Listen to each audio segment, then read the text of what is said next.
వేమన శతకము ఉప్పు కప్పు రంబు.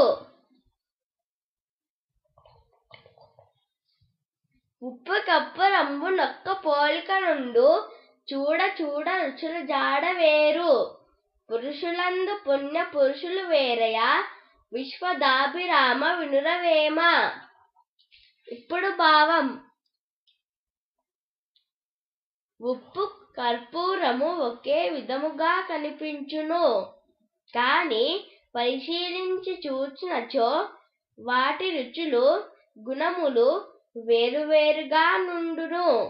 అదే విధముగా మానవులందరూ ఒకే విధముగా ఆకారములు కలిగి ఉన్నను, మామూలు మనుషుల కంటే గొప్ప వారి లక్షణములను పరిశీలించి తెలుసుకొనగలిగినచో అవి విలక్షణముగా ఉండునని తెలియగలదు.